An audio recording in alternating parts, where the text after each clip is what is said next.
thing we're going to do in this model is we're going to set it up so it can handle multiple scenarios. As you'll notice right now, and this may be the case when you inherit a model from someone, it's only set up to run off one set of assumptions. So you'll notice there's only one case for revenue growth. There's only one case for depreciation. And what we want to do is allow for other alternatives. And since each scenario is going to be identical in structure and layout, what we can actually do is copy the current scenario that's in place and paste it. And then I'm going to copy it one more time and paste it in yet again.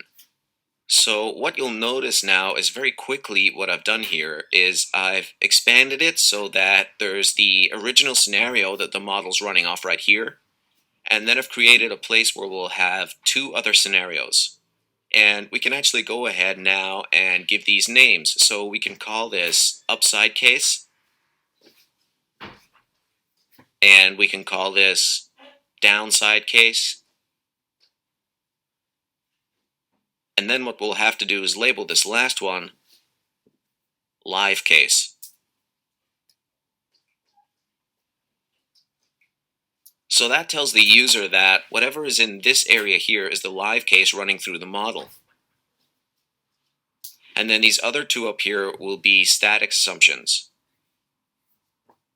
But we want to create this as a dynamic model. We don't want to just have to copy this information here and paste it down here whenever we want to change the scenario. That could result in errors, it's time consuming, and it's not a good structure for the model. So what we're going to do is set this up to be dynamic. And I'm going to type here the phrase live case. And next to it, I'm going to put a switch. We've created a switch here where you can type 1 or 2 or whatever you like in it. And we're just going to format it a bit so it really stands out. So I'm going to give it a bit of a blue shading. And I'm also going to change the font color. I'm going to change the font color to a hard-coded blue number. So now this stands out as being the live case. And we've got two cases here, 1 or 2. To make it very clear to the user, what we can actually do is go into this name here and put scenario 1 so that we know what's contained in cell J4 corresponds to the scenario name. And then scenario 2. So our upside case is scenario 1, our downside case is scenario 2. Now we've got the basic structure in place. Let's go to the additional assumptions section. And let's copy the information from scenario 1 and paste it in the upside case here. These numbers are actually the same, but this is just a helpful exercise to see what it would look like if you were setting up new assumptions. But then scenario 2 does have different numbers. So we're going to copy the assumptions from scenario 2 and paste them where they belong in scenario 2. So now you'll see we have two options that can run through this model. And you'll notice that in setting this up, I was very deliberate in leaving the initial assumptions in their original place. And the reason I did that is that all the formulas in the model are already linking to these assumption cells up here. So I don't want to move or change that setup. And what I can do now is, believe it or not, I can actually just take this whole section and delete it. And then I'm simply going to use a choose function. And a choose function, as we've covered in our Excel crash course, allows you to pick between multiple scenarios. So I'm going to say choose.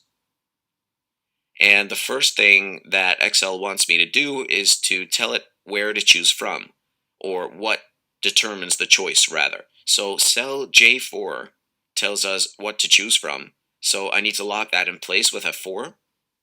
And then we need to tell Excel what the options are. So it's saying take the first option.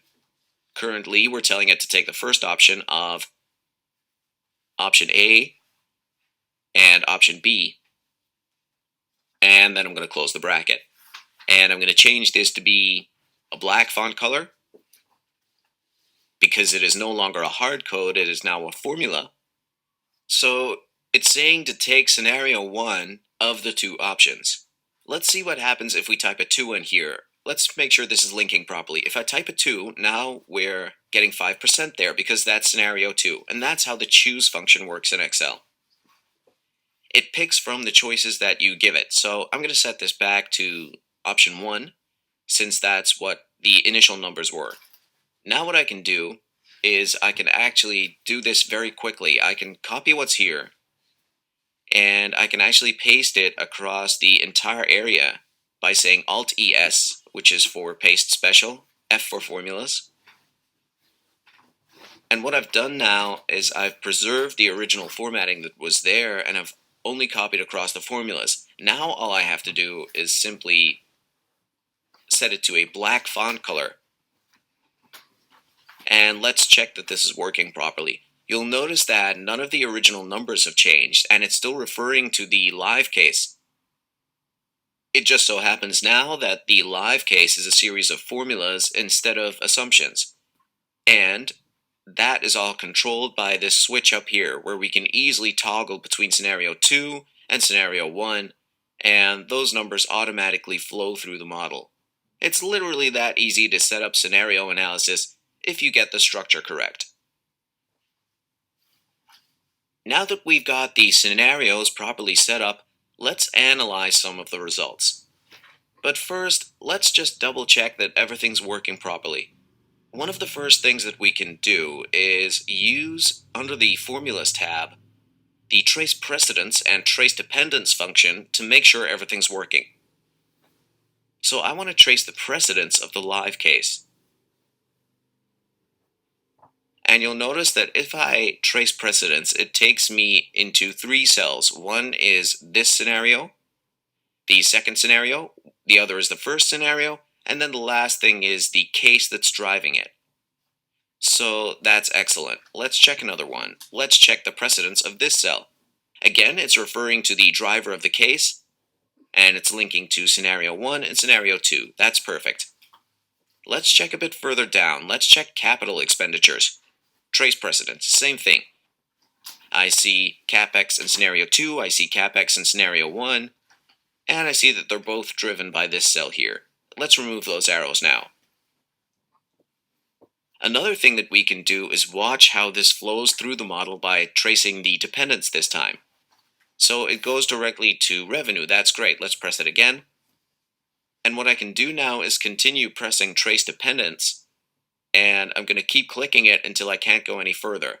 At this point, I can see everything that's dependent on that initial assumption, and it should ultimately arrive at the intrinsic value per share, the equity value of this business. So if I continue scrolling down, I see that these arrows take me all the way to the equity value per share, which is where they stop. That's perfect. That means all of the assumptions and formulas are working properly in this model and flowing through the way they should. So at this point, you can scroll back up to our live scenario, remove the arrows, and know that this model is working properly. Now that we know that it's working properly, let's look at some of the actual numbers. One way to look at some of the numbers is to take revenue, for example, copy the numbers that are currently running in scenario 1, paste them as values, Alt-ESV, right next to the live scenario. And what this allows us to do is go in this cell here and press scenario 2, and we can directly compare scenario 1 revenue in the year 2020 with scenario 2 revenue in the year 2020 to see the results. If I go back to scenario 1, you'll see there's no difference. In scenario 2, I see that flow through. So that would be one example of a quick spot check to see the impact. But ultimately, what we're interested in here with this investment is the intrinsic value per share. And right now, in scenario 1, it's $34.85. So what I'm now going to do is press 2 and see that the price drops from scenario 1 to scenario 2. So what I could do is I could actually note here, alternative scenario. And if I copy this number here and I paste it as values, and I add 2 decimal points to it, I'll have the same number that I have in the live case, but now I can change it back to scenario 1.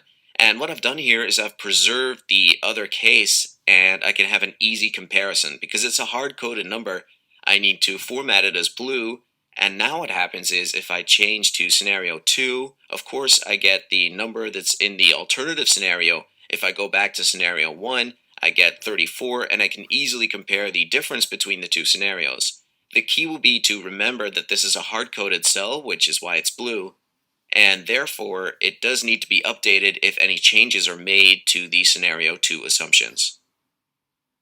But as you can see, this is a very powerful way of doing analysis on a company and a great way of assessing the impact of two different scenarios for the business.